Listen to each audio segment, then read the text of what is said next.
আসসালামু আলাইকুম। ষষ্ঠ শ্রেণীর প্রিয় ছোট্ট বন্ধুরা, আশা করি তোমরা খুবই ভালো আছো। তৃতীয় অধ্যায়ের ওয়ান শট ক্লাসে তোমাদের সবাইকে জানাই শুভেচ্ছা এবং স্বাগতম। সাথে আছে আমি Mohammad Rajib from Skill Hub Bangladesh. এই তৃতীয় অধ্যায়ের সম্পূর্ণ পর্বগুলো অর্থাৎ পার্ট পার্ট আমরা আলোচনা করেছি। তোমরা চাইলে এই পার্টগুলো আলাদা আলাদা দেখতে পারো, কিন্তু এই ভিডিওতে আমি এই সবগুলো পার্ট একত্রে আলোচনা করেছি। আশা করি এই সম্পূর্ণ ভিডিওটা দেখার পর তৃতীয় অধ্যায় নিয়ে তোমাদের আর কোনো ঝামেলা থাকবে না এবং একটা ভালো ধারণা লাভ করতে পারবো। এই যে নতুন শব্দ আমরা ব্যাখ্যা করেছি, এই যে পার্ট গুলো সুন্দরভাবে ব্যাখ্যা করেছি, তারপর এখানে যতটা এমসিকিউ ছিল এগুলো আমরা আলোচনা করেছি। তো সবগুলো কিন্তু আমরা পর্ব বাই পর্ব শেষ করেছি, কিন্তু এই ভিডিওটা হচ্ছে ওয়ান শট ভিডিও, অর্থাৎ সবগুলো পর্ব একসাথে আলোচনা করা হয়েছে। তো আশা করি তোমরা ভিডিওটা খুব এনজয় করবা। সো তোমাদের জন্য রইল অনেক অনেক শুভেচ্ছা এবং শুভকামনা।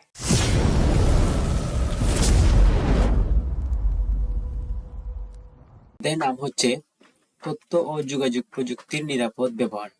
অর্থাৎ আমরা যে তথ্য প্রযুক্তি, কম্পিউটার, মোবাইল ফোন, ইন্টারনেট এগুলা ব্যবহার করি, এগুলার আমাদের জন্য নিরাপদ কি না বা কিভাবে আমরা নিরাপদ করতে পারি তার সম্পর্কে আমরা বিস্তারিত জানবো।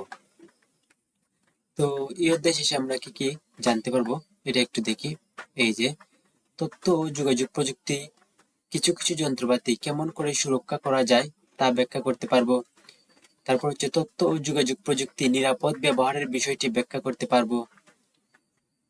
কম্পিউটারের পিছনে বেশি সময় দিলে কোন সমস্যা হতে পারে কিনা, কোনো সমস্যা হতে পারে কিনা তা বর্ণনা করতে পারবো।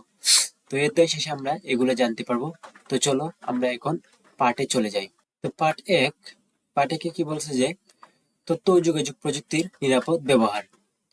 একটা সময় ছিল যখন ছোট ছেলে মেয়েদের যে কোনো যন্ত্রপাতি থেকে সরিয়ে রাখা হতো। তোমরা দেখতেই পাচ্ছ যে সময়টা পরিবর্তন হয়েছে। তোমাদের বয়সী ছেলে মেয়েদের তথ্য ও যোগাযোগ প্রযুক্তির যন্ত্রপাতি থেকে সরিয়ে না রেখে বরং সেগুলো ব্যবহার করতে শেখানো হচ্ছে। এই অধ্যায়টি লেখা হয়েছে তোমরা কম্পিউটার, প্রিন্টার বা মডেমের মতো যন্ত্রপাতি যেন নিরাপদে এবং নির্ভয়ে ব্যবহার করতে পারো সেটি শিখিয়ে দেওয়ার জন্য। তো এখন কিন্তু সবাই তথ্য প্রযুক্তি, আগে কিন্তু এই যে পিতামাতারা কি করতো না, সন্তানদেরকে কম্পিউটার বা মোবাইল দিত না, কারণ তারা সারাদিন এগুলোর দিকে পড়ে থাকতো। এখন কিন্তু সব গার্জিয়ান বা অভিভাবক কি করে, তাদের সন্তানকে কম্পিউটার শিখতে উৎসাহিত করে, মোবাইল ফোন দেয় এগুলা ব্যবহার করার জন্য। তো যদিও বেশি দেওয়া ঠিক না, কারণ আমরা অপব্যবহারটা বেশি করি, তাও কিন্তু এখন উৎসাহিত করা হয় তথ্য প্রযুক্তি শেখার জন্য।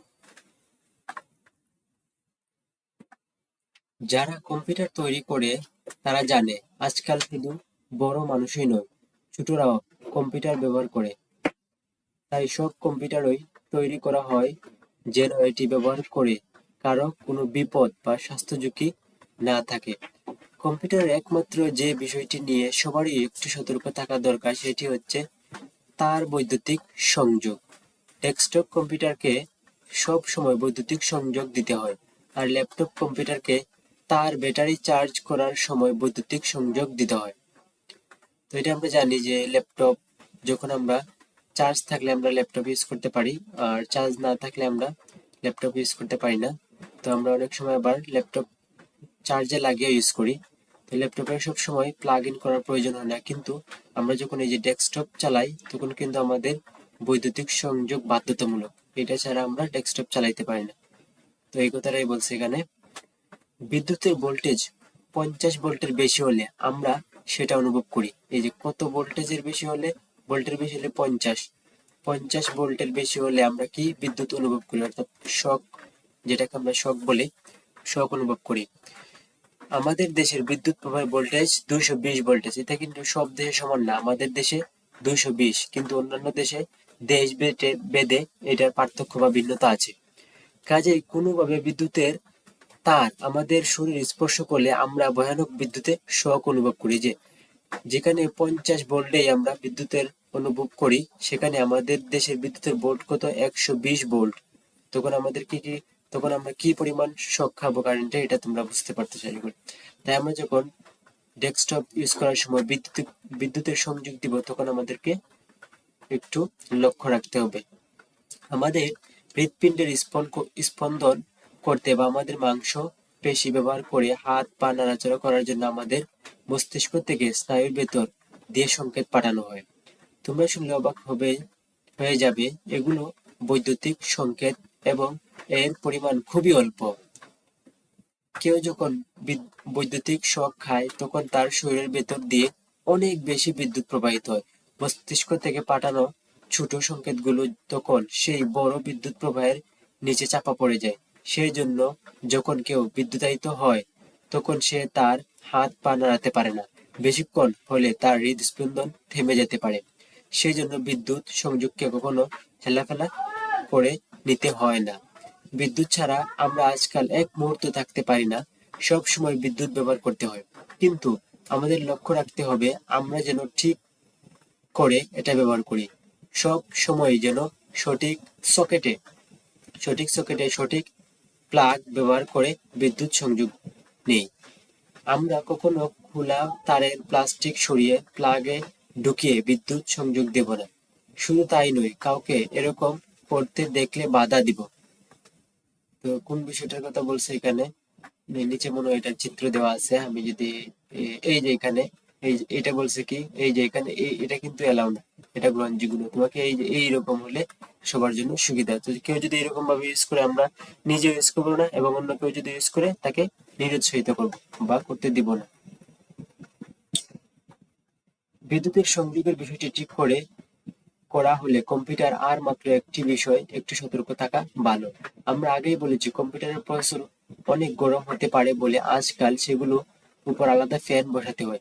মাদারবোর্ডের অন্যান্য আইসি গুলো অনেক গরম হতে পারে, তাই কম্পিউটারের ভেতরে তাপমাত্রা বাইরের অনেক বেশি হতে পারে। কম্পিউটারের ভেতর থেকে এই গরম বাতাসকে বাইরে বের করে দেওয়ার জন্য সব কম্পিউটারেই ফ্যান লাগানো হয়। এগুলো বাইরে থেকে বাতাস টেনে এনে ভেতরের গরম বাতাসকে ঠেলে বের করে দেয়। কাজেই তোমরা যখনই একটা কম্পিউটার ব্যবহার করবে তখনই ভালো করে লক্ষ্য করবে কোন দিক থেকে ঠান্ডা বাতাস ঢুকছে আর কোন দিক থেকে গরম বাতাস বের হচ্ছে।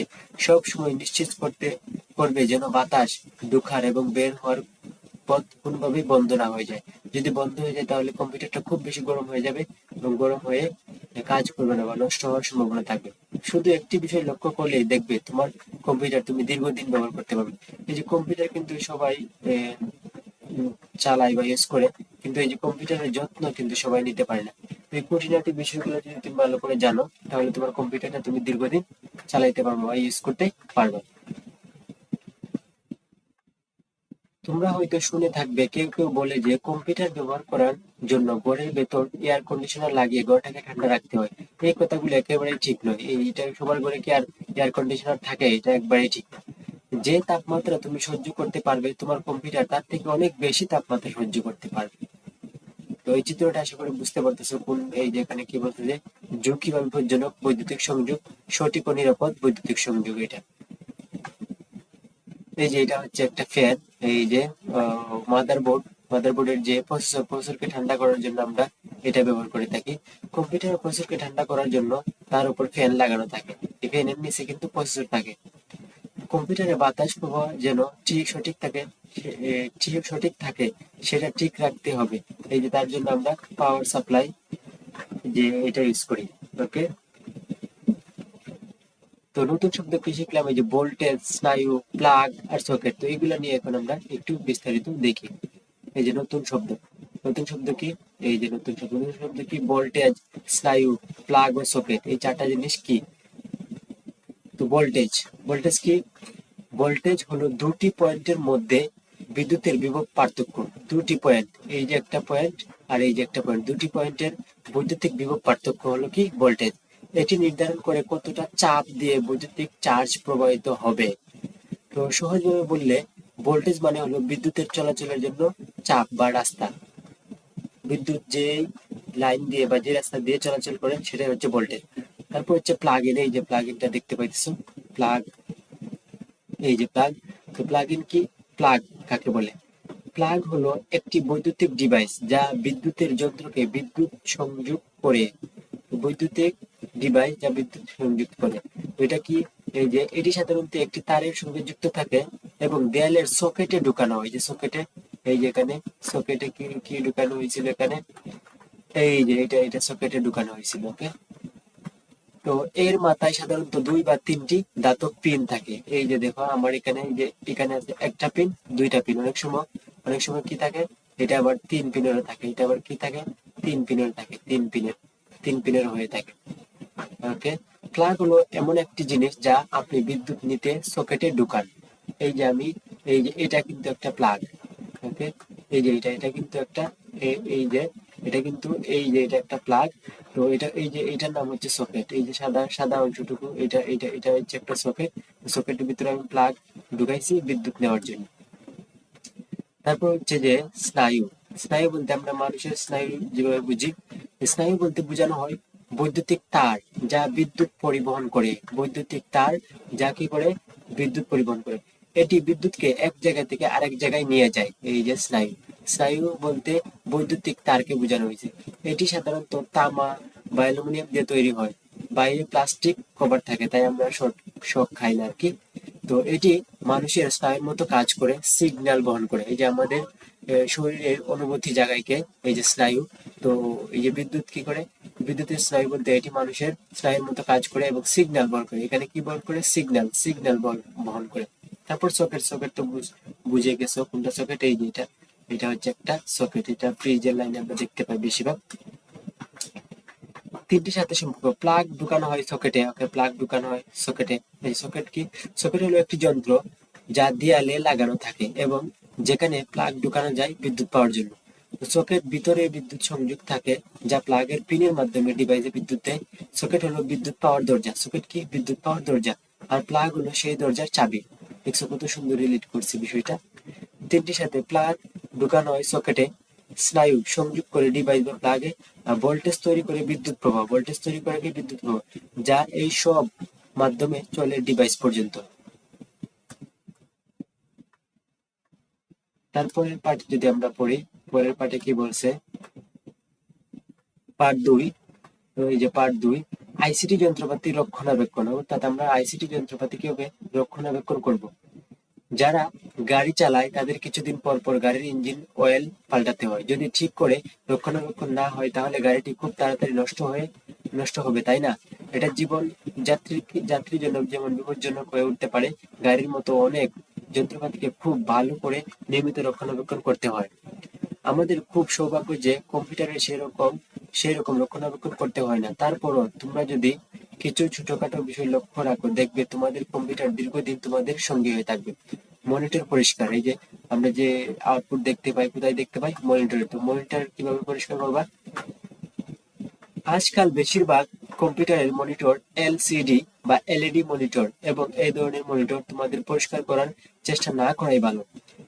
এর পৃষ্ঠদেশ কাঁচ নয়, তাই পরিষ্কার করার চেষ্টা করার সময় খুব সহজে দাগ পড়ে যেতে পারে। শুধু তাই নয়, পরিষ্কার করার সময় ঘষাঘষি করলে মনিটরের ভেতর পিক্সেলগুলো ক্ষতিগ্রস্ত হতে পারে। তবে সিআরটি মনিটরে যদি ধুলোবালি পড়ে অপরিষ্কার হয় তাহলে প্রথমে নরম সুতি কাপড় দিয়ে মুছে সেটা পরিষ্কার করতে পারো। তারপরও যদি ময়লা থাকে তাহলে নরম সুতি কাপড়টিতে একটু গ্লাস ক্লিনার, এই যে গ্লাস ক্লিনার, ময়লা সুতি কাপড়টিতে একটু গ্লাস ক্লিনার লাগিয়ে মুছে নিতে পারো।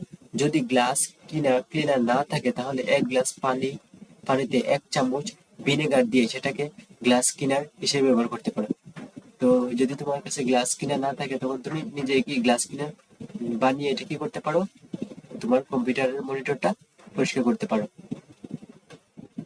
মনে রাখবে, কম্পিউটারের যে কোনো অংশ পরিষ্কার করার সময় কম্পিউটার বন্ধ করে তার বৈদ্যুতিক সংযোগ বন্ধ করে দিতে হবে।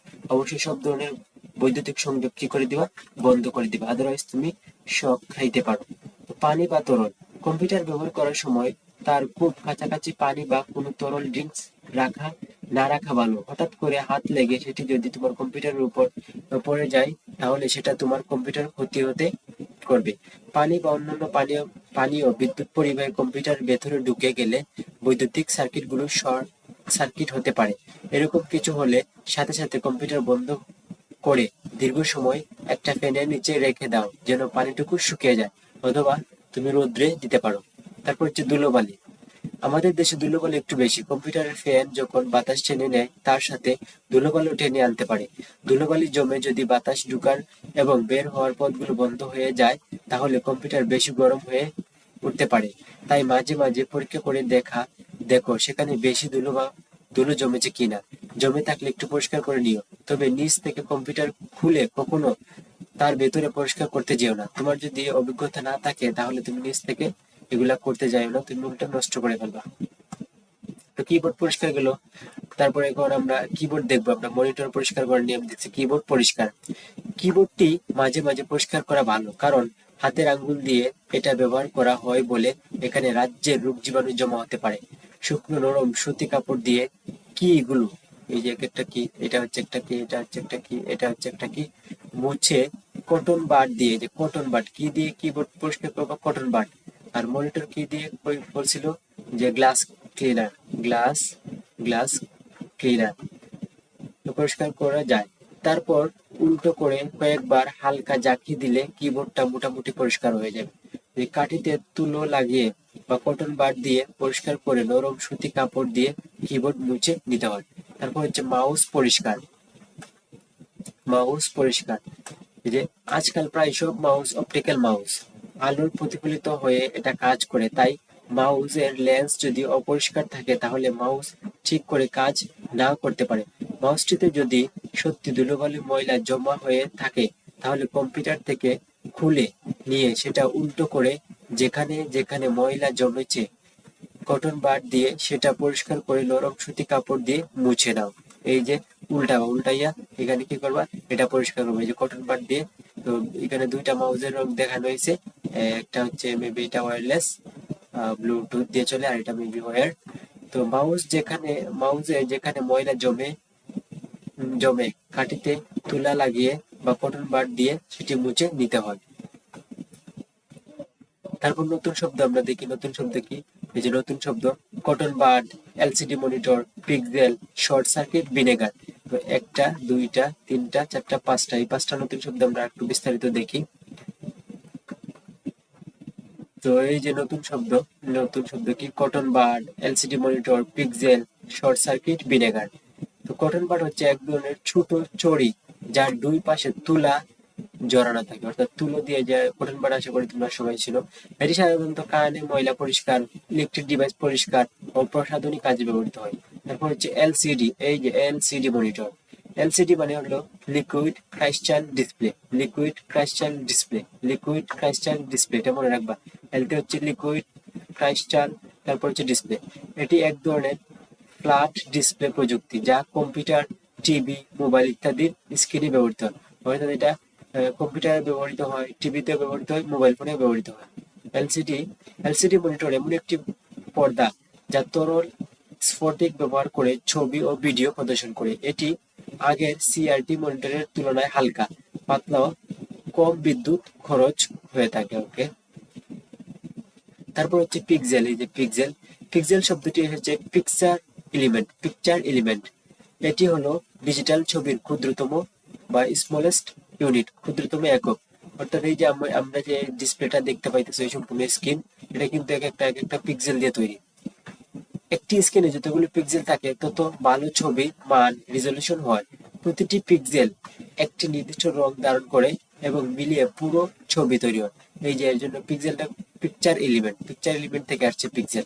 শর্ট সার্কিট, যখন বিদ্যুৎ প্রবাহ সঠিক পথ না পেয়ে কম রোধযুক্ত লো রেজিস্ট্যান্স অন্য পথে চলতে শুরু করে তখন তাকে শর্ট সার্কিট বলে। অর্থাৎ বিদ্যুৎ যাওয়ার কথা ছিল এদিকে কিন্তু বাধা পাওয়ার কারণে চলে গেছে এদিকে বা এদিকে, তখন কি করবে, এটা শর্ট সার্কিট বলে থাকে। এটি সাধারণত হয় যখন পজিটিভ ও নেগেটিভ তার একে অপরের সংস্পর্শে আসে। এটি বিপজ্জনক হতে পারে, আগুন লাগার কারণ হতে পারে। তো যখন শর্ট সার্কিট হয় তখন আগুন লাগতে পারে এবং বৈদ্যুতিক জিনিসটাও নষ্ট হয়ে যেতে পারে। তারপর হচ্ছে যে এই যে ভিনেগার, ভিনেগারের সাথে আমরা সবাই পরিচিত। ভিনেগার হলো এক ধরনের তরল যা মূলত অ্যাসিটিক অ্যাসিড দিয়ে তৈরি। কি অ্যাসিড দিয়ে, এই যে অ্যাসিটিক অ্যাসিড দিয়ে তৈরি। এটি টক স্বাদের হয়। তো ভিনেগার রান্না, সংরক্ষণ, পরিষ্কার এবং চিকিৎসার কাজে ব্যবহৃত হয়। এটি সাধারণত ফল, চিনি বা অ্যালকোহল তৈরি হয়। ওকে, তো ওখানে আমরা পার্ট পার্ট 3 পড়ি। পার্ট 3-এ কি বলছে, পার্ট 3 সফটওয়্যার রক্ষণাবেক্ষণ। পার্ট 3-এ কি বলছে, সফটওয়্যার রক্ষণাবেক্ষণ। আমরা দেখেছি একটা কম্পিউটারের দুটি অংশ থাকে, একটা হচ্ছে হার্ডওয়্যার, একটা হচ্ছে সফটওয়্যার। হার্ডওয়্যার কম্পিউটারের যে অংশ ধরা যায়, ছোঁয়া যায়, তাকে হার্ডওয়্যার বলে, সফটওয়্যার কম্পিউটার যে ধরা যায় না, ছোঁয়া যায় না, তাকে সফটওয়্যার বলে। আগের পার্টে দুটি আমরা হার্ডওয়্যার এবং রক্ষণাবেক্ষণের কথা বলেছি, কাজেই তোমরা প্রশ্ন করতে পারো তাহলে কি সফটওয়্যার রক্ষণাবেক্ষণের প্রয়োজন নেই? অবশ্যই আছে। যারা কম্পিউটার ব্যবহার করে তারা জানে যে কম্পিউটার হার্ডওয়্যার যত্ন না নিলে যতটুকু যন্ত্রণা সহ্য করতে হয় তার থেকে বেশি যন্ত্রণা সহ্য করতে হয় কম্পিউটারের সফটওয়্যার যত্ন না নিলে।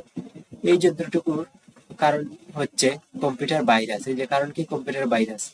তো তোমরা নিশ্চয়ই রোগ জীবাণু এবং ভাইরাসের কথা শুনেছো। এই রোগ জীবাণু এবং ভাইরাসের কারণে আমরা মাঝে মাঝে অসুস্থ হয়ে পড়ি। আমরা তখন ঠিক করে কাজ করতে পারি না। কম্পিউটার ভাইরাস ঠিক সেরকম এক ধরনের কম্পিউটার প্রোগ্রাম, যার এই যে ভাইরাস কি এক ধরনের কম্পিউটার প্রোগ্রাম, ভাইরাস কি এক ধরনের কম্পিউটার প্রোগ্রাম, যার কারণে একটা কম্পিউটার ঠিক করে কাজ করতে পারে না। তো তোমাকে যদি বলা হয় কম্পিউটার ভাইরাস কি, তো কম্পিউটার ভাইরাস হচ্ছে এক ধরনের প্রোগ্রাম যার কারণে একটা কম্পিউটার ঠিকভাবে কাজ করতে পারে না। সত্যিকারের রোগ জীবাণু বা ভাইরাস যেমন একজন মানুষ থেকে অন্য মানুষের কাছে গিয়ে তাকে আক্রান্ত করতে পারে, কম্পিউটার ভাইরাসও একটি কম্পিউটার থেকে অন্য কম্পিউটার ছড়িয়ে যেতে পারে। সত্যিকারের ভাইরাস যে রকম মানুষের শরীরে এলে বংশবৃদ্ধি করে অসংখ্য ভাইরাসে পরিণত হয়, কম্পিউটার ভাইরাসও সেই রকম। একটি কম্পিউটার ভাইরাসে কোনোভাবে একটা কম্পিউটার ঢুকতে পারলে অসংখ্য ভাইরাসে পরিণত হয়। সত্যিকারের ভাইরাস মানুষের অজান্তে মানুষকে আক্রান্ত করে, কম্পিউটার ভাইরাসও সবার অজান্তে কম্পিউটারে বাসা বাঁধে। তো কম্পিউটার ভাইরাস মানুষকে রোগ জীবাণু যেগুলো ছোঁয়াচে রোগ জীবাণু, তার সাথে তুমি কল্পনা বা তুলনা করতে পারো। সত্যিকারের ভাইরাস এবং কম্পিউটার ভাইরাসের মাঝে শুধু একটি পার্থক্য। কয়টা পার্থক্য? এই যে একটি পার্থক্য। একটি প্রাকৃতিক আগে থেকে আছে, অন্যটি ঔষধ মানুষেরা সবাইকে কষ্ট দেবার জন্য তৈরি করে। তো ওই যে ভাইরাস, এটা কিন্তু আমাদের মতো মানুষই কি তৈরি করে, যাদের উদ্দেশ্য থাকে অসৎ। মানুষের তৈরি কম্পিউটার ভাইরাস আসলে একটি ছোট প্রোগ্রাম ছাড়া আর কিছু নেই। তাহলে ভাইরাস কি একটি ছোট প্রোগ্রাম, কার তৈরি? মানুষের তৈরি, আর যেটার কারণে কম্পিউটার সঠিকভাবে কাজ করতে পারে না। আজকাল কম্পিউটার নেটওয়ার্ক দিয়েও এটি খুব সহজে অনেক কম্পিউটারের মাঝে ছড়িয়ে দিতে পারে। একটা কম্পিউটার থেকে তুমি যদি কোনো সিডি বা পেন ড্রাইভ করে কিছু একটা কপি করে নাও, তাহলে নিজের অজান্তে সেখান থেকে ভাইরাসটিও কপি করে ফেলতে পারো। তাই অন্য কম্পিউটার থেকে কিছু করতে হলে সব সময় খুব সতর্ক থাকতে হবে। তো অন্য কম্পিউটার থেকে না নাই ভালো, কারণ ওর কম্পিউটারে যদি ভাইরাস থাকে তখন তুমি যদি কোনো কম্পিউটার থেকে ফাইল আনো বা ওর থেকে ফাইল আনো, তখন তোমার কম্পিউটার কি ভাইরাস দ্বারা আক্রান্ত হবে। তো ভাইরাস দ্বারা আক্রান্ত হবে। কম্পিউটার ভাইরাস কিন্তু রোগ জীবাণু ভাইরাসের মতো নয়, সেটি আমাদের অসুস্থ করতে পারে না। এটি ভাইরাস এই ভাইরাস পাশাপাশি এক কম্পিউটার থেকে অন্য কম্পিউটারে যেতে পারে না। এটি যেতে পারে শুধুমাত্র তথ্য উপাত্ত কপি করার সময় বা নেটওয়ার্ক দিয়ে। এই যে কম্পিউটার ব্যবহার নিয়ে সতর্ক না থাকলে কম্পিউটারের ভাইরাস আমাদের অনেক যন্ত্রণার কারণ হতে পারে। এই যে আমি সফটওয়্যার ইউজ করতেছি, এটা যদি ভাইরাস থাকে তখন আমি এই সফটওয়্যারটা ইউজ করতে পারবো না। তাই আমাদেরকে অবশ্যই সতর্ক থাকতে হবে। কম্পিউটার ভাইরাস থেকে কম্পিউটারকে রক্ষা করার জন্য আজকাল নানা ধরনের অ্যান্টিভাইরাস প্রোগ্রাম পাওয়া যায়। এই যে অ্যান্টিভাইরাস অর্থাৎ ভাইরাসের শত্রু। তো কম্পিউটার ভাইরাস মুক্ত করার জন্য যে প্রোগ্রাম ব্যবহার করি সেটা হচ্ছে কি অ্যান্টিভাইরাস প্রোগ্রাম। তবে কিছু কিছু দুষ্টু প্রকৃতির মানুষ নিয়মিতভাবে নতুন নতুন ভাইরাস তৈরি করে সেগুলো ছড়িয়ে দেয়। তাই যারা কম্পিউটার ভাইরাসের হাত থেকে বাঁচতে চায় তাদের নিয়মিত নতুন নতুন অ্যান্টিভাইরাস প্রোগ্রাম কিনতে হয়। এই তুমি যদি পেইডটা ইউজ করো তখন তোমাদের জন্য ভালো। তবে অনেক ফ্রি অ্যান্টিভাইরাস আছে যেগুলো আমরা মোটামুটি ভালো সার্ভিস পেয়ে থাকি। তো পেইডটা অবশ্যই রিকমেন্ডেড বা সবাই বলবে। সেটি সাধারণ মানুষের জন্য অনেক খরচের ব্যাপার। তবে মুক্ত সফটওয়্যার বা ওপেন সোর্স সফটওয়্যার জন্য ভাইরাস তৈরি করা হয় না। কাজে কেউ যদি মুক্ত সফটওয়্যার অপারেটিং সিস্টেম ব্যবহার করে তাহলে তারা সেই যন্ত্র থেকে মুক্তি পেতে পারে। অর্থাৎ তুমি সাপোজ ইউজ করতেছো কি যে অ্যাডোবি ফটোশপ ইউজ করতেছো, তো এটা একটা পেইড সফটওয়্যার। এখন তুমি যদি এটা না কিনে কারো কাছ থেকে তুমি আনো, তখন কিন্তু তোমার কম্পিউটারে ভাইরাস হতে পারে। তুমি একটু রিস্কে থাকবে। সাপোজ ক্যাপকাটের ফ্রি ভার্সনও আছে, আবার পেইড ভার্সনও আছে। এখন তুমি যদি পেইড ভার্সনটা না কিনে কারো কাছ থেকে আনো, তখন কিন্তু এটার মধ্যে ভাইরাস থাকার সম্ভাবনা থাকে। তাই ফ্রি বা ওপেন সোর্স বা মুক্ত সফটওয়্যারটা ইউজ করা ভালো, যদি তুমি ভাইরাস থেকে বেঁচে থাকতে চাও বা তোমার কম্পিউটারকে ভাইরাস থেকে বেঁচে রাখতে চাও। তো কম্পিউটার ব্যবহারের কিছু দিক নির্দেশনা, এই যে এত এত এইভাবে ইউজ করা যাবে না, আবার এইভাবে ইউজ করা যাবে না, এই যে এইভাবে ইউজ করা যাবে না। তো আমাদের এই যে কোমরে কোমরে এই যে মেরুদণ্ড মেরুদণ্ডে আমাদের ব্যথা হতে পারে বা কোমরে ব্যথা, ব্যাক পেইন যেটাকে আমরা বলি। সঠিক ওয়ে হচ্ছে এই যে এটা। তো নতুন শব্দ আমরা কি শিখলাম? এই যে ভাইরাস, কম্পিউটার ভাইরাস, তারপর হচ্ছে antivirus. Virus, computer virus, antivirus. দেখি এখানে কি বলছে নতুন শব্দগুলা নিয়ে। তো নতুন শব্দ হচ্ছে virus, computer virus, antivirus. Virus হলো এক ধরনের অতি ক্ষুদ্র জীব বা জীবিত কোষের ভিতরে প্রবেশ করে সংখ্যা বৃদ্ধি করে এবং বিভিন্ন রোগের কারণ হতে পারে। যে এটা নর্মাল ভাইরাস, এটা কম্পিউটার ভাইরাস না, এটা নর্মাল ভাইরাসের কথা বলা হয়েছে। তো কম্পিউটার ভাইরাস, তো এই যে নর্মাল ভাইরাস গুলো কি হতে পারে? Influenza virus, corona virus, HIV virus. মানব দেহে প্রবেশ করলে ভাইরাস রোগ সৃষ্টি করতে পারে এবং কোষ ধ্বংস করতে পারে। এখন কম্পিউটার ভাইরাস কি? এই যে কম্পিউটার ভাইরাস। কম্পিউটার ভাইরাস হলো একটি ক্ষতিকর প্রোগ্রাম। কি ক্ষতিকর প্রোগ্রাম? যা স্বয়ংক্রিয়ভাবে নিজের প্রতিলিপি তৈরি করে এবং কম্পিউটার সিস্টেমকে ক্ষতি করে। তো কাজ, ফাইল নষ্ট করবে, তোমার কম্পিউটার ধীর করে তুলবে, তোমার কম্পিউটার স্লো হয়ে যাবে, ব্যক্তিগত তথ্য চুরি করতে পারে, সফটওয়্যার অপারেটিং সিস্টেম ক্ষতিগ্রস্ত পারে। তো কয়েকটা ভাইরাসের উদাহরণ হচ্ছে WannaCry, Trojan horse, I love you. এই যে আই লাভ ইউ একটা ভাইরাসের নাম। আমি প্রথম যখন শুনি তখন খুব হাসি পাই আমার। I love you, I love you কি একটি ভাইরাসের নাম। তো এটা কোন একটা জব পরীক্ষায় আসছিল, নিচের কোনটি একটি ভাইরাস? তো অপশনে কিন্তু এটা ছিল, খুবই হাস্যকর। কিন্তু আই লাভ ইউ একটি ভাইরাসের নাম, মনে রাখবা। তারপর অ্যান্টিভাইরাস, ভাইরাস প্রতিরোধ করার জন্য। অ্যান্টিভাইরাস হলো একটি প্রোগ্রাম, এই যে ভাইরাস যেমন একটি প্রোগ্রাম, অ্যান্টিভাইরাসও একটি প্রোগ্রাম। কিন্তু ভাইরাস কি করে? ক্ষতি করে, আর এটা কি তার ক্ষতির হাত থেকে রক্ষা করে। যা সফটওয়্যার বা কম্পিউটারকে ভাইরাস শনাক্ত করে মুছে ফেলে বা প্রতিরোধ করে। তো এর কাজ কি? ভাইরাস স্ক্যান করে খুঁজে বের করা, ভাইরাস নষ্ট করে ফেলা, কম্পিউটারকে নিরাপদ রাখা, এই তিনটা কাজ। তো কি কি হতে পারে? যেটা হচ্ছে উইন্ডোজ ডিফেন্ডার একটা অ্যান্টিভাইরাসের নাম, এভাস্ট একটা অ্যান্টিভাইরাস, কাসপার স্কাই যে এটা আমি ইউজ করি, এটা হচ্ছে পেইড, আমি পেইডটা ইউজ করি, কাসপার স্কাই। তারপর হচ্ছে নর্টন বিট ডিফেন্ডার। তো তোমরা যদি চাও এগুলা তোমরা অ্যান্টিভাইরাস যে কোনো একটা নিতে পারো, তবে আমি মনে করি না নেওয়ার প্রয়োজন আছে, কারণ তোমরা তো বড় বড় বা পেইড সফটওয়্যার ইউজ করো না। যদি করো তাহলে একটা অ্যান্টিভাইরাস নেওয়া ভালো। শিরোনাম দেখে আমরা বুঝতে পারতেছি কি আইসিটি ব্যবহারের ঝুঁকি ও সতর্কতা অবলম্বনে পন্থা। দুধ খুব পুষ্টিকর খাবার, শিশুদের নিয়মিত দুধ খাওয়া ভালো। কিন্তু আমরা যদি একটা দুধের ড্রামে একটা শিশুকে ফেলে দেই, তাহলে এই দুধের ড্রামেই তার ডুবে যাওয়ার আশঙ্কা আছে। যার অর্থ একটা জিনিস খুব ভালো হলেও সেটা নিয়ে বাড়াবাড়ি করা হলে সেটা তোমার জন্য বিপদ হয়ে যেতে পারে। কম্পিউটারের বেলাতেও সেটা সত্যি। সুন্দর একটা উদাহরণ, খুবই সুন্দর একটা উদাহরণ দিচ্ছে এখানে। তো কম্পিউটার যে বাড়াবাড়ি করা যাবে না, সারাদিন কম্পিউটার নিয়ে পড়ে থাকলে হবে না। কম্পিউটার তৈরি করা হয়েছে আমাদের দৈনন্দিন কাজে সাহায্য করার জন্য, সেটা এটা সেভাবেই ব্যবহার করা উচিত। কিন্তু আমরা যদি এটাকে নিয়ে বাড়াবাড়ি করতে শুরু করি, তাহলে সেটা বিপদের কারণ হতে পারে। কম্পিউটার ব্যবহার করতে একটু বুদ্ধিমত্তার দরকার হয়, তাই অনেক বাবা মা তাদের ছোট ছোট খুব ছোট বাচ্চাকে এটা নিয়ে খেলতে দেন। অনেক সময় দেখা যায় কিছু ছোট শিশু কম্পিউটার গেমে আসক্ত হয়ে গেছে এবং দিন-রাত কম্পিউটার গেম খেলছে। এটা তার জন্য মোটেই কল্যাণকর নয়। যে বয়সে মাঠে বন্ধু-বান্ধবের সাথে ছুটাছুটি করে খেলার কথা, সেই সময় দিন-রাত 24 ঘন্টা কম্পিউটারের সামনে বসে থেকে অসুস্থ হয়ে যেতে পারে। শারীরিক অসুস্থতা থেকে মানসিক অসুস্থতা অনেক বেশি বিপজ্জনক। তো আমাদের শিশুদেরকে অবশ্যই কম্পিউটারের পাশাপাশি খেলাধুলার ব্যবস্থা করে দিতে হবে। সারাদিন যদি কম্পিউটারের সামনে বসে থাকে বা গেম খেলায়, তাহলে তার মানসিক যে বিকাশ, এটা তো কি ব্যাঘাত ঘটবে। তাই আমাদের সবাইকে এই বিষয়ে সতর্ক থাকতে হবে। সমবয়সী ছেলে মেয়েদের নিয়মিত সাঁতার কেটে বা মাঠে দৌড়াদৌড়ি খেলা উচিত। তো সবারই বাংলাদেশে, আমি একটা কোন জায়গায় একবার পড়ছিলাম, বাংলাদেশে প্রতি বছর যে 5% শিশু মারা যায় পানিতে ডুবে, অর্থাৎ সাঁতার না জানার কারণে। তাই আপনার সন্তানদেরকে অবশ্যই সাঁতার শেখাবেন যত তাড়াতাড়ি সম্ভব।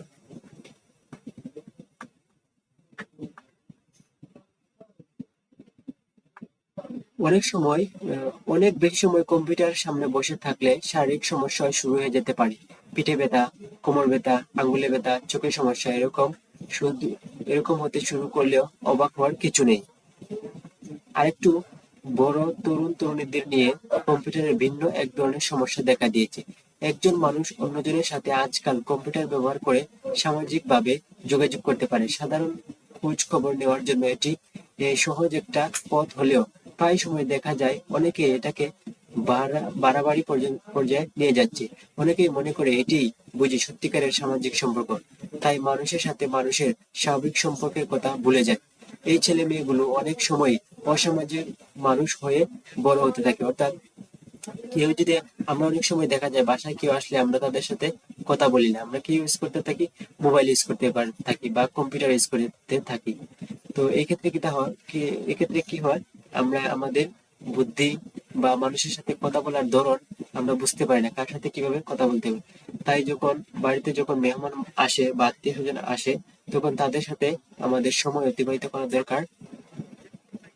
এটা একটা সামাজিক মূল্যবোধের জন্য বা সমাজে চলার ক্ষেত্রে আমাদের এই কাজটুকু করা উচিত।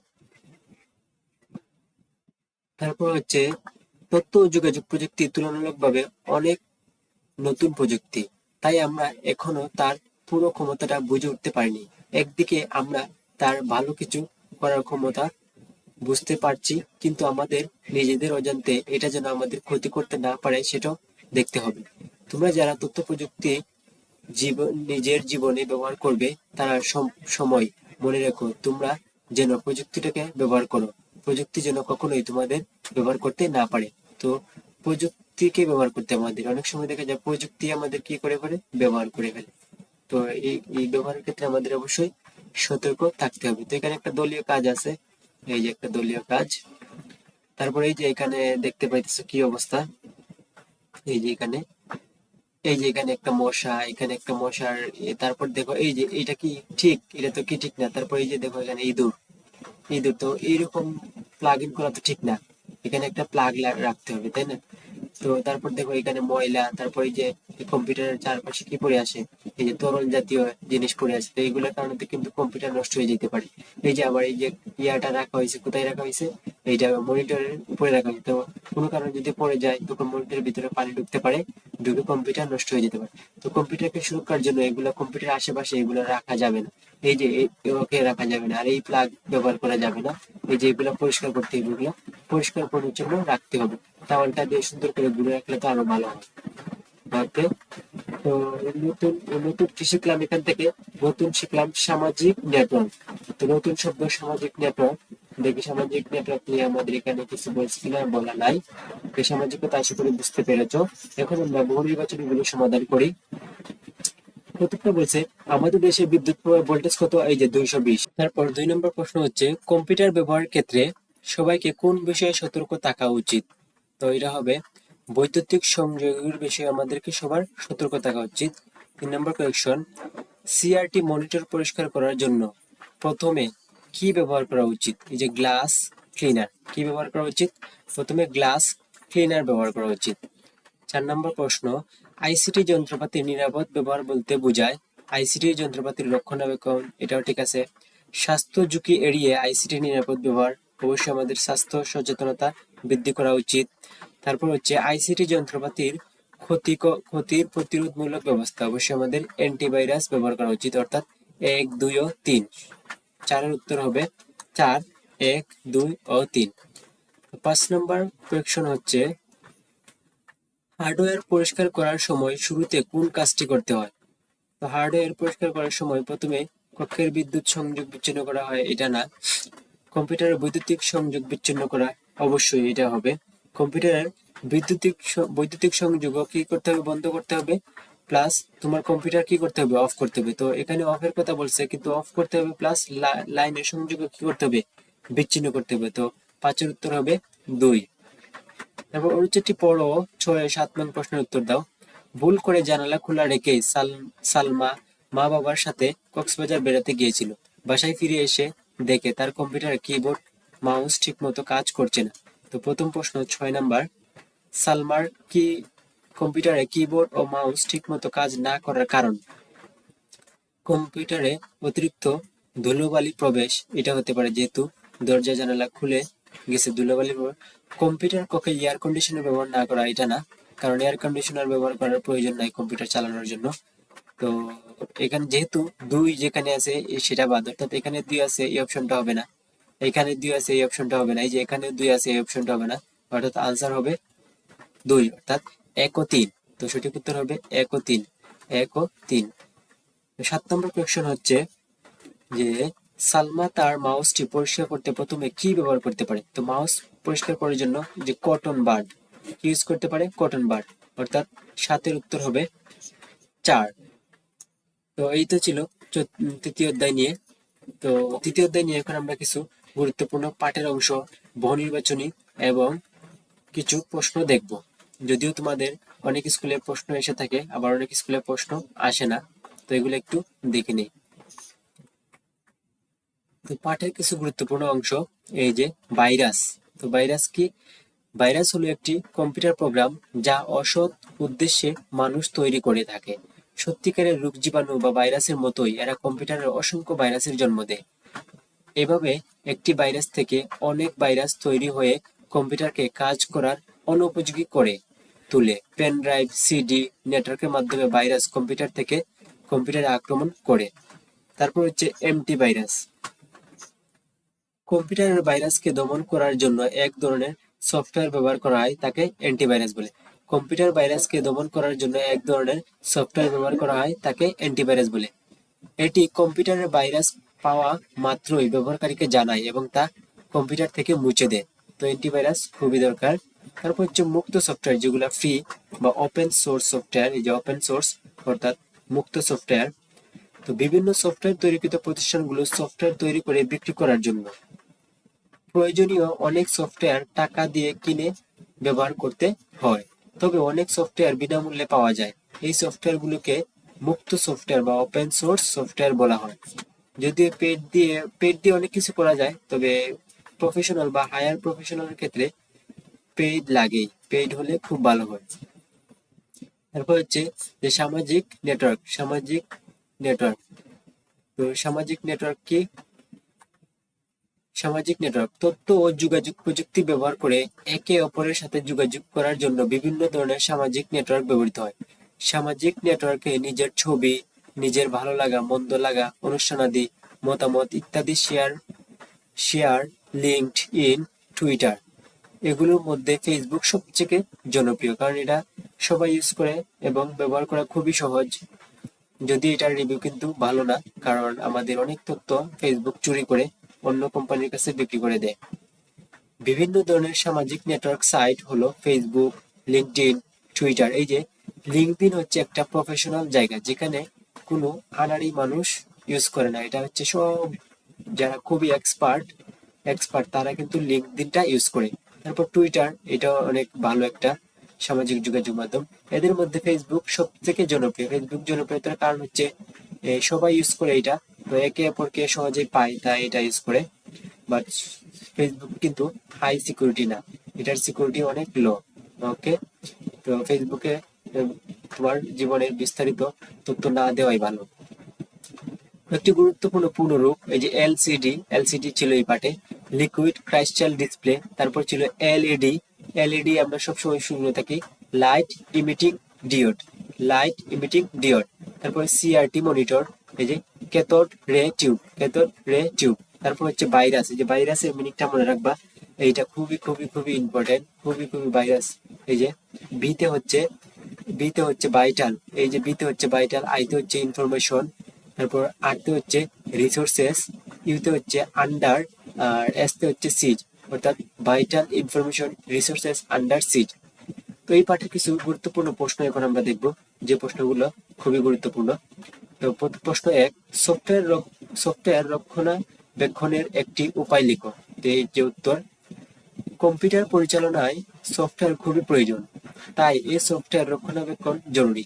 আমরা এখানে কম্পিউটার পরিচালনার একটি গুরুত্বপূর্ণ বাধা তথা ভাইরাস নিয়ে আলোচনা করব। কম্পিউটারের প্রোগ্রাম বা সফটওয়্যার সবচেয়ে বড় শত্রু হলো ভাইরাস। এটি এক ধরনের ক্ষতিকর প্রোগ্রাম। ভাইরাস আক্রান্ত কোনো ডিস্ক বা এখানে কম্পিউটার সিডি, পেন ড্রাইভ অথবা কোনো হার্ড ডিস্ক কম্পিউটারে প্রবেশ করালে সে ভাইরাস সক্রিয়ভাবে কম্পিউটারে কোনো ডিস্ক বা সিডি, পেন ড্রাইভ অথবা কোনো হার্ড ডিস্কে কম্পিউটারে প্রবেশ করে। সুতরাং বা সংযোগ করার পূর্বে এতে ভাইরাস আছে কিনা তা ভালোভাবে পরীক্ষা করে নেওয়া উচিত। আমরা যে কারো কাছ থেকে তথ্য আনবো না এবং তথ্য শেয়ার করবো না, কারণ তাদের ফাইলে যদি ভাইরাস থাকে বা কম্পিউটার ভাইরাস থাকে তখন আমাদের কম্পিউটারে ভাইরাস ছড়িয়ে যেতে পারে। অ্যান্টিভাইরাস ব্যবহার করেও ভাইরাস আক্রান্ত থেকে রক্ষা পাওয়া যায়। তো ভাইরাস থেকে রক্ষা পাওয়ার জন্য আরেকটি সফটওয়্যার হচ্ছে অ্যান্টিভাইরাস। 2 নম্বর প্রশ্ন, সত্যিকারের ভাইরাস ও কম্পিউটার ভাইরাসের মাঝে মিল এবং অমিলগুলো উল্লেখ করো। এই যে সত্যিকারের ভাইরাস ও কম্পিউটার ভাইরাসের মাঝে যে মিল এবং অমিল রয়েছে তা হলো সত্যিকারের ভাইরাস। এই ভাইরাসের কারণে আমরা অসুস্থ হয়ে পড়ি, ঠিকমতো কাজ করতে পারি না। আর কম্পিউটার ভাইরাস কি, এই ভাইরাসের কারণে কম্পিউটার ঠিকমতো কাজ করতে পারে না। সত্যিকারের ভাইরাসের ক্ষেত্রে এই ভাইরাস এক মানুষের থেকে অন্য মানুষের মাঝে ছড়িয়ে পড়ে। এই ভাইরাস এক কম্পিউটার হতে অন্য কম্পিউটারে ছড়িয়ে পড়ে।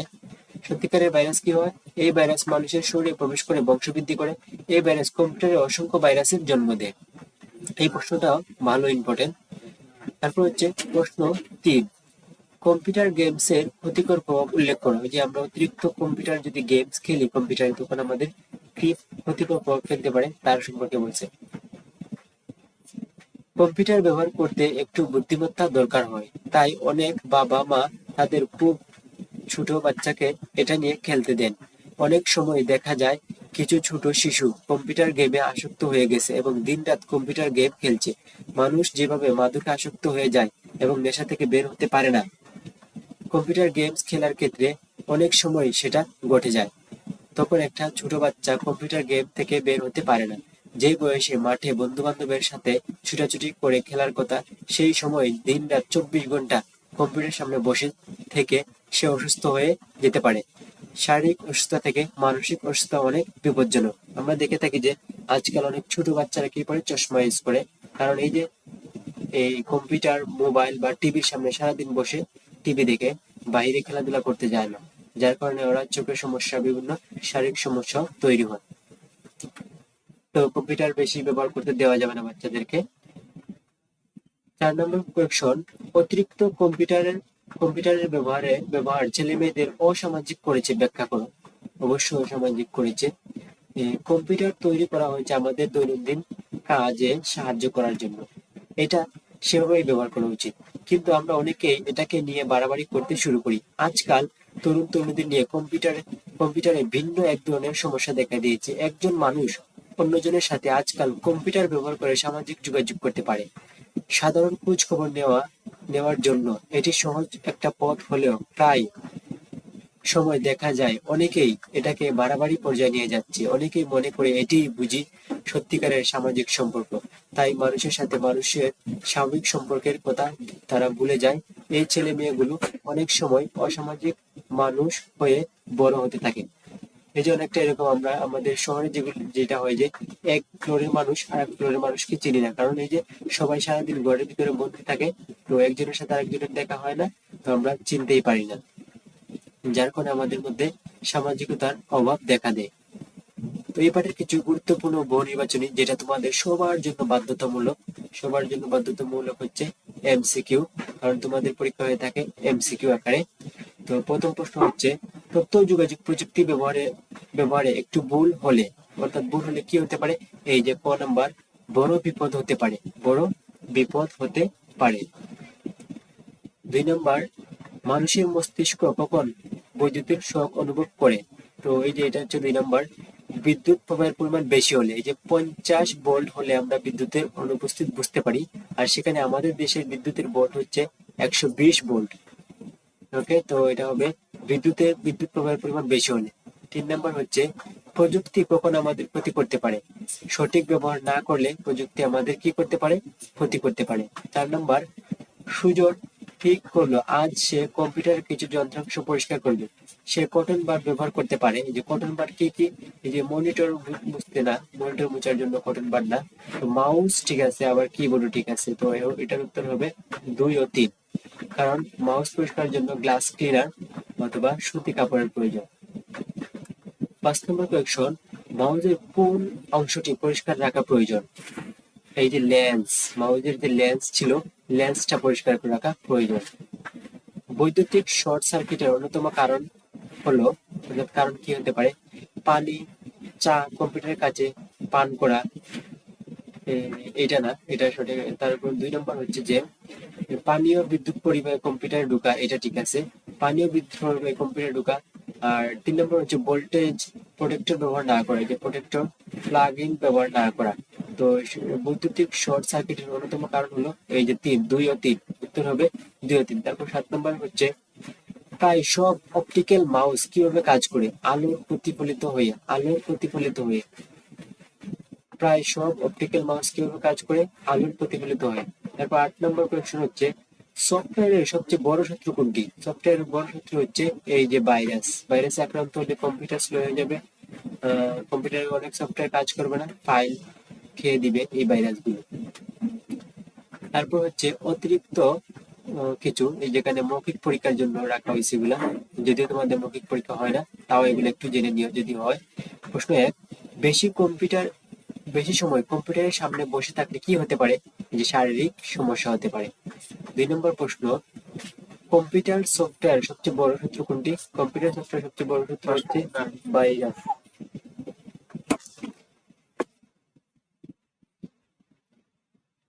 তারপর 3 নম্বর প্রশ্ন হচ্ছে বর্তমানে আমরা যে মাউসগুলো ব্যবহার করি তাদের নাম কি? Optical mouse. আমরা যে মাউসগুলো ব্যবহার করি তার নাম হচ্ছে অপটিক্যাল মাউস, যেটাই আলোর প্রতিফলিত রূপ ব্যবহার করা যায় হয়। 4 নম্বর হচ্ছে প্রায় সব অপটিক্যাল মাউস কিভাবে কাজ করে? প্রায় সব অপটিক্যাল মাউস আলোর প্রতিফলন, এই যে আলোর প্রতিফলন সূত্র ব্যবহার করে কাজ করে। এই যে আলোর প্রতিফলন জিনিসটা মনে রাখবো মাউসের ক্ষেত্রে। 5 নম্বর প্রশ্ন, আমাদের দেশের বিদ্যুৎ প্রবাহের ভোল্টেজ এই যে 220 ভোল্টেজ আমাদের দেশে, আর আমরা বিদ্যুৎ অনুভব করি 50 ভোল্টের ক্ষেত্রে। তো সেখানে আমাদের দেশেরটা হচ্ছে 220। তো একটু ছোঁয়া লাগলেই একেবারে খেল্লাফতে হয়ে যাওয়া। তারপর হচ্ছে 6 নম্বর, ভাইরাস তৈরি করে কে? কিছু অসৎ প্রকৃতির মানুষ ভাইরাস তৈরি করে। ভাইরাস তৈরি করে কিছু অসৎ প্রকৃতির মানুষ ভাইরাস তৈরি করে। 7 নম্বর কোয়েশ্চন, কম্পিউটারের কোনো অংশ পরিষ্কার করার সময় প্রথমে কি করতে হবে? কোনো অংশ পরিষ্কার করার সময় প্রথমে কি করতে হবে? কম্পিউটার বন্ধ করে বৈদ্যুতিক সংযোগ বন্ধ করতে হবে। কম্পিউটার বন্ধের পাশাপাশি বৈদ্যুতিক সংযোগও কি করতে হবে? বন্ধ করতে হবে। তো এই তো ছিল তৃতীয় অধ্যায় নিয়ে তোমাদের জন্য স্কিল হান্টার বাংলাদেশের পক্ষ থেকে আয়োজন। তো আশা করি ভিডিওটি তোমরা উপভোগ করেছো। তো ভিডিওটি দেখার জন্য তোমাদের সবাইকে ধন্যবাদ। সবাই ভালো থেকো, সুস্থ থেকো। আসসালামু আলাইকুম।